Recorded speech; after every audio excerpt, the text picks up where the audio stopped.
제가 1년 만에 국민의힘당의 그 이름 되면 알만한 의원을 만났습니다.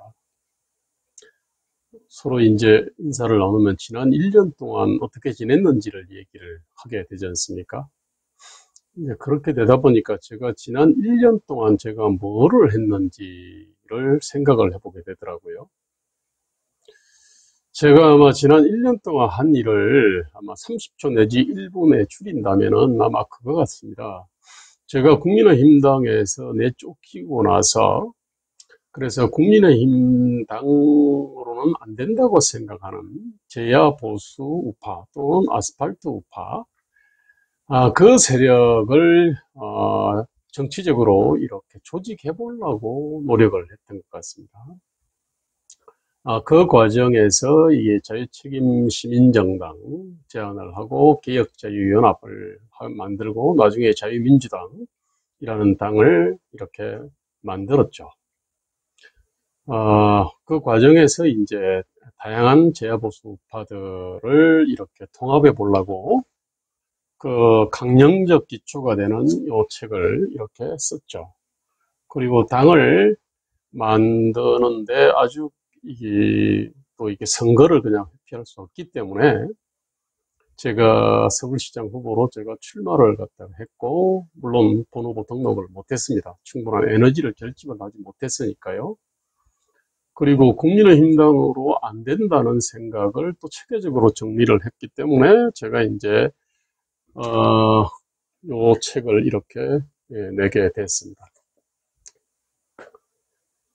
제가 작년 1월, 3월에 제가 7공화국이 온다. 그 다음에 왜 7공화국인가 합쳐서 한 10페이지가량 되는 책을 이제 쓰고 나서 더 이상 책 쓸 일이 없었는데, 국민의힘당에서 이 내쫓기고 또 국민의힘당이 정말로 심각한 문제를 갖고 있다는 것을 느꼈고, 또 그렇게 생각하는 수많은 사람을 만나면서 그걸 체계적으로 정리하기 하는 과정에서 이제 이 책을 냈고, 그 다음에 제 서울시장 선거 출마 때문에 이제 이 책을 갖다 냈고, 그 다음에 제야보수 우파 또는 아스팔트 우파를 정치적으로 통합해 보려고, 그래서 그것의 어떤 영혼에 해당되는 강령을 이렇게 냈습니다. 자, 그런데 제가 실패를 했습니다. 그 과정에서 제야보수 우파가 국민의힘당보다 좀 나은 면이 있어야 되는데, 참 나은 면을 솔직히 말해가지고 제가 발견을 못했습니다. 나름대로 대의에 대한 희생과 헌신 정신 등 그런 것들이 이제 좀 그걸 자원으로 해가지고 거기다가 이제 좀 숙성된 어떤 국가 비전과 전략 또는 이념과 정책을 좀 입히면 어떨까 이 생각을 했는데 어쨌든 무참하게 이제 실패를 했습니다.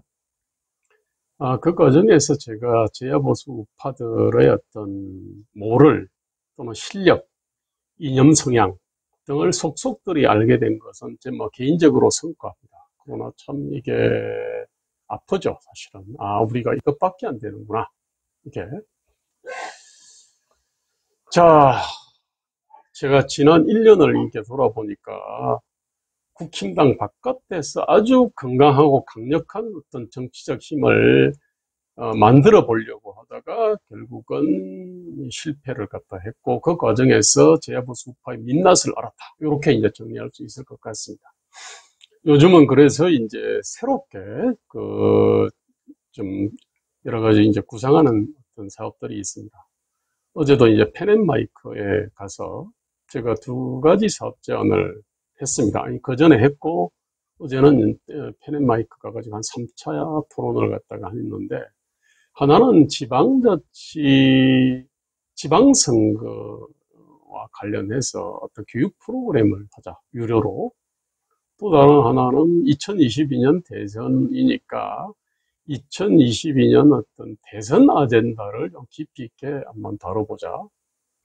이 기획들을 갖다가 했고, 3차에 걸친 토론을 갖다 했습니다. 좀 이제 이게 조만간 아마 구체화되지 않을까, 이렇게 생각합니다. 지금 현재 제가 이제 이 사업들을 갖다 지금 추진하고 있다는 말씀을 드리고요. 어, 오늘은 그 얘기만 잠깐 좀 드리려고 합니다. 요즘은 어떤 칼럼이나 SNS에서 586 운동권 청산과 세대 교체를 얘기하는 사람을 정말 많이 봅니다. 뭐 일종의 어떤 유행 같아요. 586 운동권 청산과 세대 교체 담론이 홍수처럼 이렇게 범람한다는 느낌을 제가 받습니다. 근데 제가 개인적으로 그 586 운동권 청산 내지 진화를 아마 가장 오래전부터 썰파해 온 사람 중에 한 사람일 겁니다. 그러니까 제가 보니까 이 386을 주제로 쓴 책이 두 권이에요. 하나는 이게 한 386의 사상혁명 2004년에 쓴 책인데, 이건 제 단일 저서고요. 그 다음에 2019년에는 386 아웃이라고 하는, 여기 이제 김대호의 22인의 저자 이렇게 표시가 되어 있습니다. 이 책이 두 권이 있어요. 한 386의 사상혁명에 보면은 부제가 신전환 시대의 논리 이렇게 되어 있습니다. 여기에 이제 책 표지에 제가 이제 쓴 글이 있는데, 이제 그 내용을 잠깐 보면 그렇습니다. 40줄에 접어들어 나 자신과 과거의 지인들을 살펴보니 이젠 386, 486들도 세계관과 가치관에 관한 한 노인 정부를 두려워해야 할 때가 된 것 같다는 느낌을 받는다. 변화한 현실과 새로이 축적한 경험 지식에 입각하여 과거에 정립한 세계관과 가치관을 재구성할 필요성을 느끼지 못하고 자신이 이룩한 자랑스러운 역사만 기억하려는 경향을 보이기 때문이다. 만약 386, 486들이 민주화와 사회적 연대성 회복과 자기희생이라는 자랑스러운 역사에 도취되어 자신의 업보, 이게 시대착오성입니다. 이걸 보지 못한다면 대한민국의 건국과 한강의 기적이라는 자랑스러운 역사에 도취되어 그들이 남긴 업보, 즉 천민성이라고 표현했습니다. 이 업보를 보지 못하는 완고한 노인네와 다를 바 없을 것이다. 2004년에 제가 쓴 책의 앞에 서문에 나오는 내용입니다. 자, 그런데 지금 586 운동권 청산과 세대교체 얘기하는 사람들이 자주 간과하는 큰 거 두 가지가 보입니다. 하나는 당시 중위 연령과 평균 연령의 변화입니다. 그 김영삼이 40대 기술론을 외친 게 1969년 11월입니다. 이게. 그랬을 때 1970년 당시 기준으로 해서 김영삼이 42세, 김대중 43세, 이철성이 48세였습니다. 근데 당시 평균 연령이 23.6세였습니다. 지금 중위 연령은 18.5세였습니다. 자, 그런데 2020년 현재는 평균 연령이 42.7세고 중위 연령이 43.8세입니다. 자, 참고로 그 기대 수명인데 남자 기준으로 따지면 1970년에 58.7세였습니다. 기대 수명이. 이게 2018년에는 79.7세로 늘어났습니다. 그런데 아마 공무원과 대기업의 정년, 중소기업은 정년이 의미 없으니까요. 그들의 정년은 지난 50년 동안 아마 58세에서 아마 60세 정도, 한 2살 정도 늘어나지 않았나 싶습니다. 평균 학력도 아마 초등학교 6학년 또는 중학교 1, 2학년 수준에서 지금 아마 대졸로 아마 늘어났을 겁니다, 이게. 경제활동 시작 시점도 그만큼 뒤로 밀렸습니다. 1970년 당시 40대 초년 신문사에서 아마 부장이나 국장 정도 했을 겁니다, 이게. 그런 점에서 지금 현재 중위 연령이 43.8세인데 이게 만 36세 이준석 당대표가 얼마나 파격적인지 알 수 있을 겁니다. 이거 지극히 비정상입니다. 생각해 보십시오. 그 당시에 중위 연령이 43.8세에서 김영삼 42세, 김대중 43세, 이철성 48세였으니까요. 이게 그 당시 중위 연령보다 그러니까 중위 연령보다 2배가 높았습니다. 2배 이상 높았습니다. 그 당시 중위 연령 18.5세였으니까요. 이런 거를 감안하고 이제 이준석 현상을 볼 필요가 있다는 얘기를 하는 겁니다. 또 하나 크게 간과하는 거는 이 정치에서 가장 중요한 거는 국가 경영의 어떤 실력입니다, 이게. 이거는 옛날에 5.16 쿠데타 세력이나 6.4 11기 전두환이 나온 11기나 17기 등 군부 엘리트들을 얘기할 때 좀 많이 합니다. 박정희 5.16 쿠데타 세력들이 보면 그 당시 이 사람들 중에서 일제 학병 갔다 온 사람들이 많습니다. 일제 학병은 그냥 무지렁이들이 간 게 아닙니다. 일본이나 만주나 여기서 대학 진학자들이었습니다. 다수는. 일제 학병 경험이나 6.25 참전 경험이나 월남전 참전 경험, 이거는 이제 전두환도 있습니다, 이게. 그리고 이 사람들, 엘리트들은 미국에서 군사훈련을 받았습니다. 그런데 당시에 어떤 민간 출신 정치 엘리트들은 이 사람들만큼 치열하지도 않았고, 또 안목을 갖다가 크게 갖추지도 않았고, 그 다음에 근대식 어떤 이 조직 관리 기법을 경험을 하지 않았습니다. 그러니까 이런 어떤 지적 자신감들 있지 않습니까? 지적인 우월성 내지는 자신감, 이런 것들이 이제 이 쿠데타를 갖다가 낳는 중요한 어떤 원천인 측면이 있습니다. 제가 그래서 이게 정당하다는 얘기가 아니라요. 사회에는 항상 어떤 사회 엘리트들이 이렇게 끌어나가는 겁니다. 그럼 연령도 마찬가지입니다, 이게. 중위 연령을 기준으로 해서 위아래를 봐야 됩니다, 이게. 우리가 지금 이제 그런 관점을 갖다 놓치고 있습니다. 지금 대한민국은 글로벌 기업에 취업을 했거나 창업을 했거나 또는 경영을 했거나 그 글로벌 어떤 기업 경험들하고요, 대학이나 연구기관에서 엄청난 어떤 실력 내지 실적을 갖다가 쌓은 엘리트들이 두텁게 축적되어 있습니다. 그런데 한국 정치권은 이들의 경륜을 거의 담아내지를 갖다가 못하고 있습니다. 활용도 못하고요. 알지도 못할 겁니다, 이게.